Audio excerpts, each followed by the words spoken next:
मैं इसे अपने घर में एक दिन भी बर्दाश्त नहीं कर सकता। तो जैसे ही दाई मां अपने साथ में बालक को लेकर गई, जब अपने घर में पहुंची सो जो दाई का काम करती थी उसका पति नाराज होने लगा, ये किसी के बच्चे को घर में क्यों ले आई है। कहने लगी कि हमारे भगवान की कृपा से बालक, देखो हमारे घर में बालक तो नहीं था, लेकिन प्रभु ने ऐसी कृपा की, इसकी मां समाप्त हो गई, इसका लालन पालन करने वाला कोई नहीं है, तो इसकी जिम्मेदारी मुझे ही दी गई है, तो आज से ये हमारा बेटा है। जो दाई थी उसके पति को पता था कि ये जो बालक है ये बड़ा अपशगुनी बालक है, इसके जिसके घर में जाता है उसका नाश हो जाता है। पैदा होते अपनी मां को खा गया, छोटा सा अबोध बालक, उसके लिए न जाने क्या क्या बातें कही गई। लेकिन पति की डांट फटकार सुनकर भी बेचारी उस दाई ने उस बालक को पाल पोस कर बड़ा किया। पति हमेशा इस बात से नाराज होता था कि देखो पैदा हुआ मां को खा गया, पिता ने दर्शन तक नहीं किया, और जब से मेरे घर में आया है मैं और मेरी पत्नी के बीच में इसने झगड़ा करा। वो जो मन में शंका थी वो और दृढ़ होती गई। भावना जैसी बना लो ना वैसा ही होता है ना। इतना अमंगलकारी उस बालक को माना गया। जब बालक बड़ा हुआ ना तो ऐसा कहा जाता है कि लगभग 4-5 वर्ष तक तो ये बोले ही नहीं।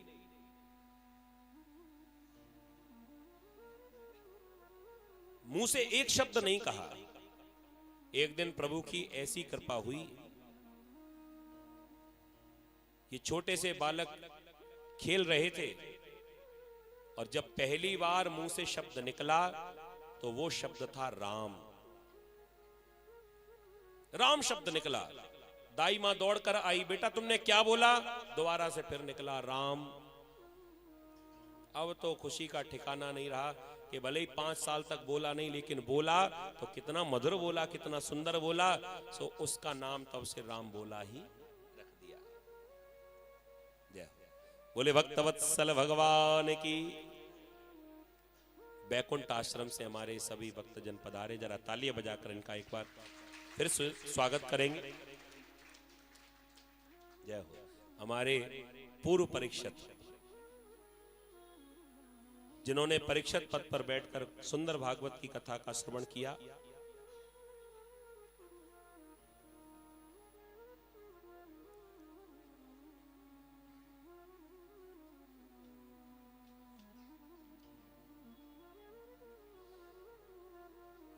सियावर रामचंद्र भगवान की।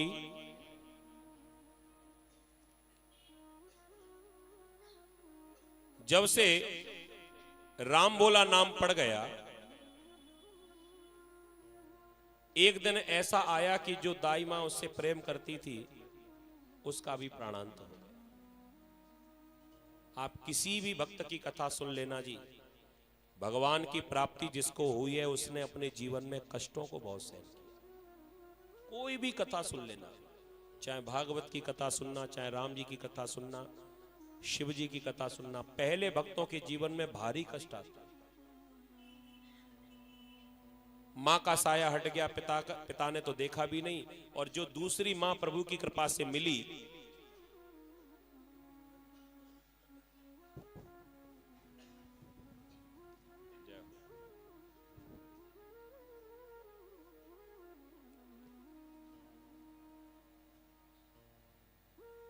वो दाई मां मरते मरते राम बोला से कहकर गई कि तू घर में टिकना मत। क्यों? क्योंकि मेरा पति बड़ा खराब है। जब तक तू घर में रहा हमेशा तुझे ताना मारता रहा, और मेरे जाने के बाद तो पता नहीं वो तेरे साथ कैसा व्यवहार करेगा। तू यार रुकना मत।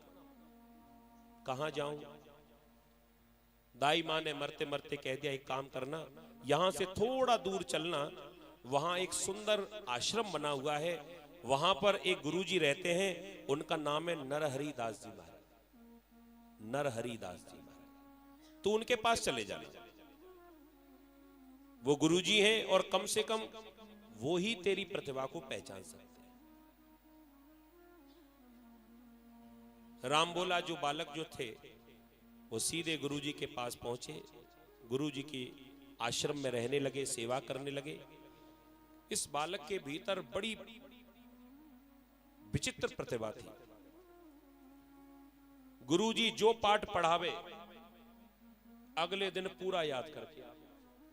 गुरुजी समझ गए ये बालक तो बड़ा होनहार है, और अच्छे चेला को प्राप्त करके गुरुजी को बड़ी खुशी होती है। बालक बड़ा एक्टिव है। धीरे धीरे उनके आश्रम में रहकर शिक्षा दीक्षा ग्रहण करने लगा। एक दिन गुरु नरहरि दास जी ने उस राम बोला जो बालक था उसको राम जी का मंत्र दिया। गुरु जी ने मंत्र दिया, बेटा तुम्हारा नाम भी है राम बोला, और आज से तुम्हारा काम भी है राम बोलो। इसके अलावा कुछ और तुम्हें काम नहीं करना। ठीक है गुरुजी। गुरुजी की आज्ञा, कान में मंत्र दे दिया, श्री राम जय जय राम, श्री राम जय जय राम, श्री राम जय जय राम, श्री राम जय जय। बस इसी मंत्र का जाप करते जाएं, करते जाएं, करते जाएं, करते जाएं। ऐसी कृपा हो गई राम जी की, इतना ज्ञान इनका बढ़ गया, इतना ज्ञान बढ़ गया कि जब भी राम जी की कथा सुनावे तो भीड़ लग जाए। इतनी सुंदर वाणी, गुरु जी की कृपा। इतनी सुंदर कथा सुनाते थे कि धीरे धीरे इनका नाम बढ़ने लगा। गुरु जी को लगा कि बालक बड़ा प्रतिभावान है, होनहार है, अब इसको थोड़ा वेदों का भी ज्ञान होना चाहिए। तो हमारे नरहरि दास जी महाराज ने उस राम बोला बालक को बनारस भेजा, वाराणसी। बनारस हम लोग अपनी भाषा में बोल देते हैं, वाराणसी नाम था उस स्थान का। वहां गुरुजी के पास भेजा, और वहां जो गुरुजी मिले वहां उनका नाम था शेष सनातन जी महाराज। शेष सनातन जी महाराज इनके आश्रम में रहकर संस्कृत का अध्ययन किया, वेदों का अध्ययन किया, शास्त्रों का अध्ययन किया। धीरे धीरे धीरे धीरे वो राम बोला इतने बड़े ज्ञाता, इतने बड़े ज्ञानी बन गए। गुरुजी ने इनका नाम बदल दिया। अभी तक राम बोला, अब राम बोला नाम ऐसा लगता था। देखो भाई, नाम भी हमें ऐसे रखने चाहिए, बड़े गौर से सुनना। नाम हमको अपने बच्चों के ऐसे रखना चाहिए कि बचपन से लेकर बुढ़ापे तक चलते रहे। लेकिन हम लोग नाम जब रखते ना तो प्यार से ऐसे नाम रख देते हैं, वो कुछ सालों तो चलते हैं, उसके बाद में फिर अपन को ही बदलने पड़ते हैं। अब किसी का नाम रख दिया गुड़िया, और गुड़िया हो जाए बुढ़िया। सोचो जरा, है ना? तो नाम कैसा होना चाहिए जो बुढ़ापे तक तुम्हारा चलता रहे। प्रेम से बोलो राधे राधे। पता नहीं क्या क्या प्रेरणा आती रहती है यहां बैठे बैठे, पता नहीं। राम बोला, अब महाराज बन गए थे, लोगों को कथा सुनाते थे। तो गुरुजी ने कहा बेटा तुम्हारा ये नाम थोड़ा मैच नहीं होता है, तो तुम राम जी के भक्त हो, और राम जी को तो तुलसी प्रिय है, तो मैं तुमको एक नया नाम देता हूं।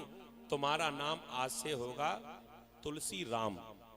अभी रुको, अभी और भी बाकी है। अभी नाम था इनका तुलसी राम, गुरुजी ने नाम दे दिया तुलसी राम।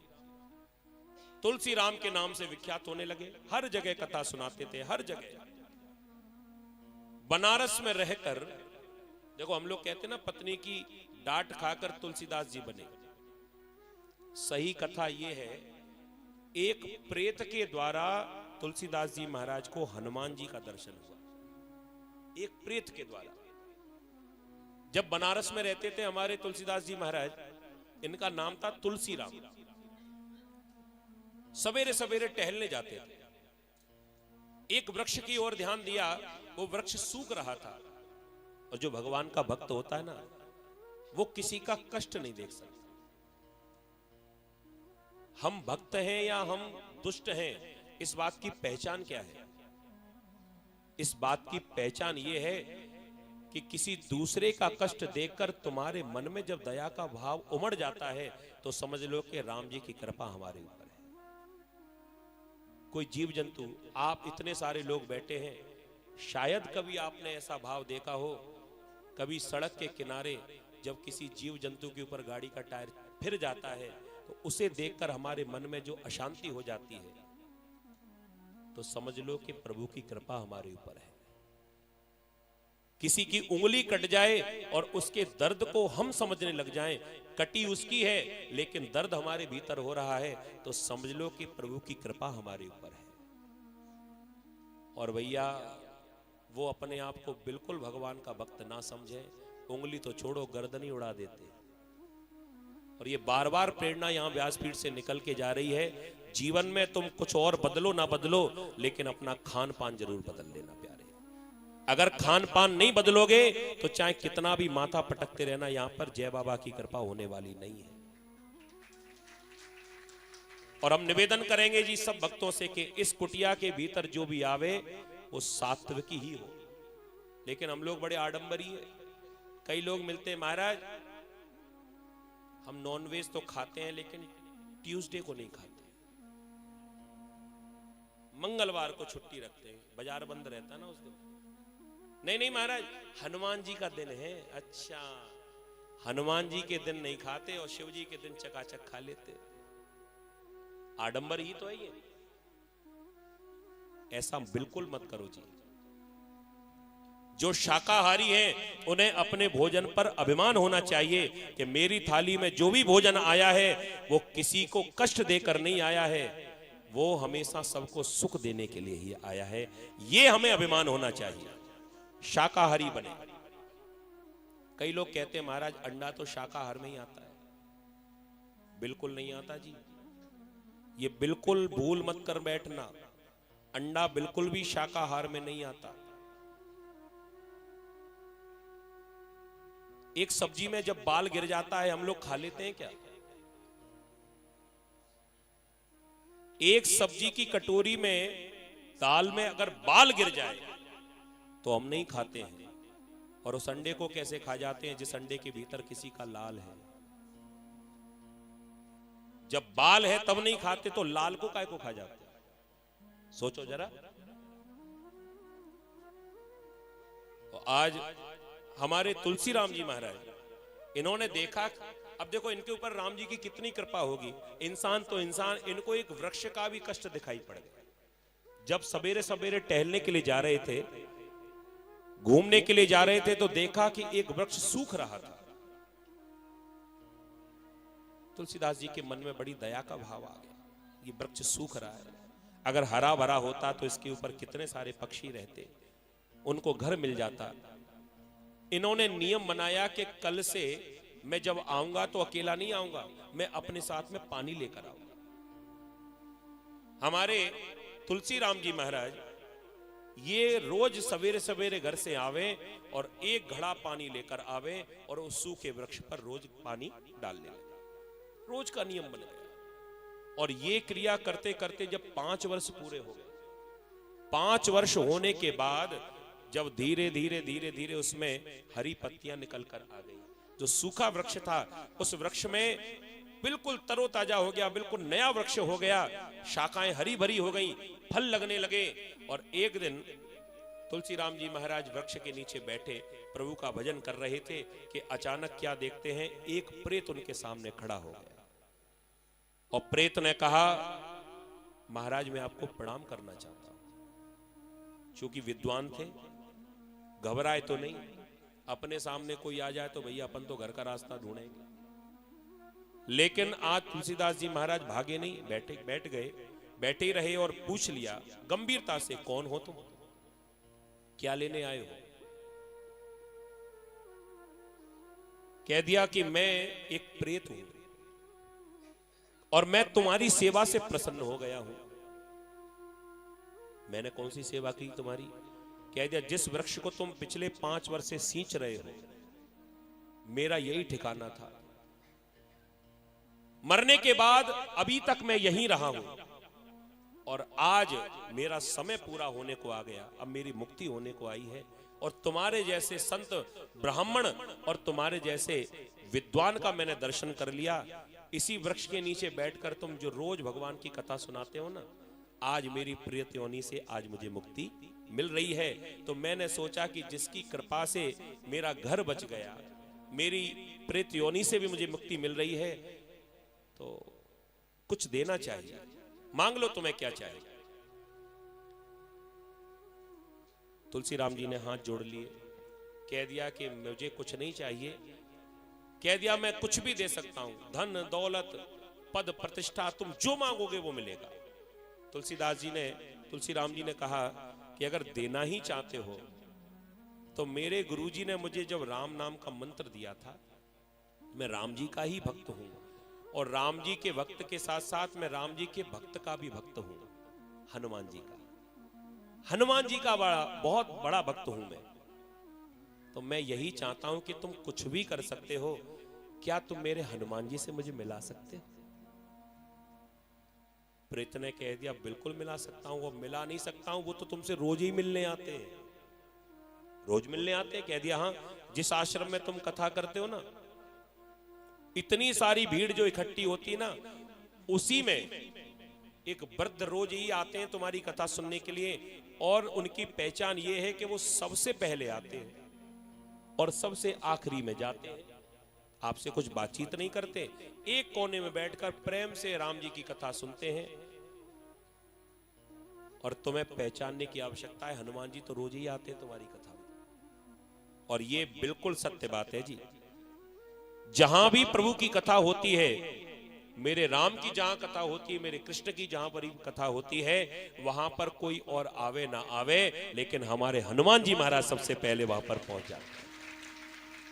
ये बिल्कुल निश्चित मानना, किसी ना किसी रूप में हनुमान जी महाराज राम जी की कथा सुनने जरूर आते हैं। प्रभु चरित्र सुनवे को रसिया, राम लखन सीता मन बसिया। हनुमान जी बिना राम जी की कथा के रह नहीं सकते।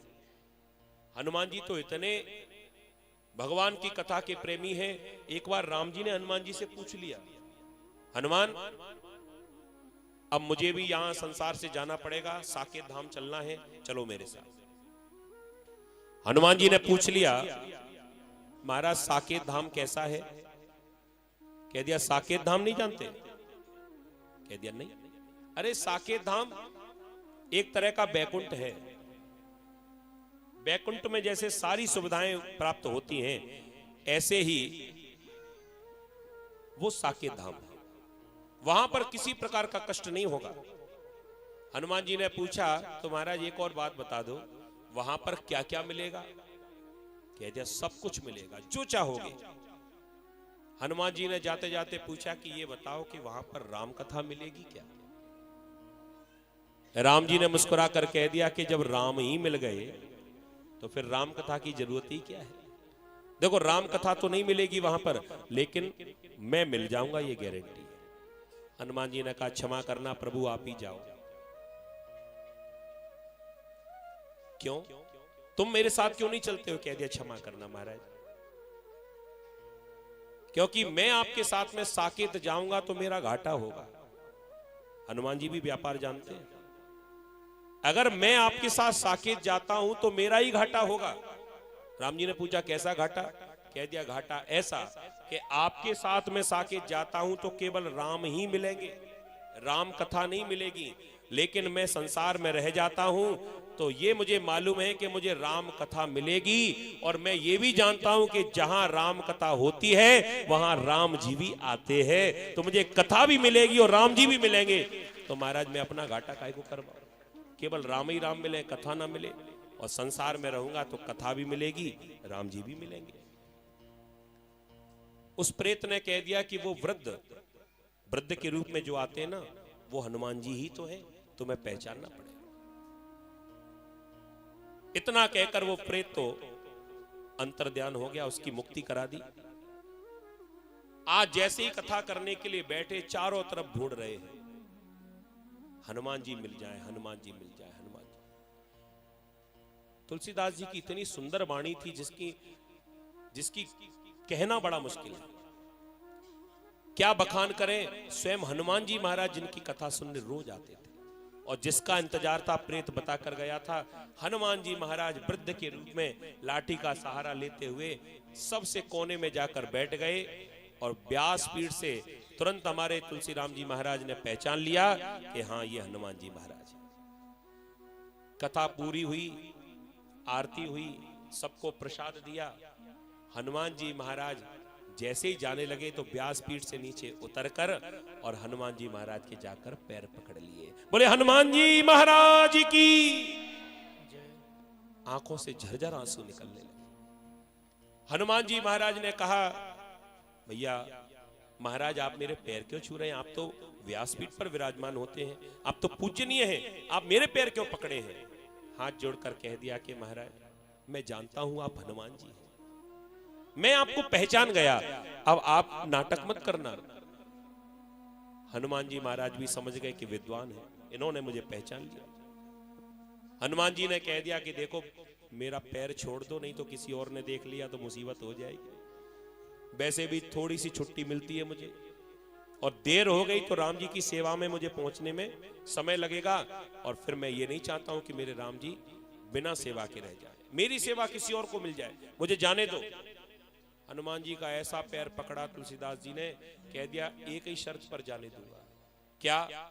भक्त का दर्शन तो हो गया, मुझे आशीर्वाद देकर जाओ कि मुझे राम जी का भी दर्शन हो जाए, ऐसा मुझे आशीर्वाद चाहिए।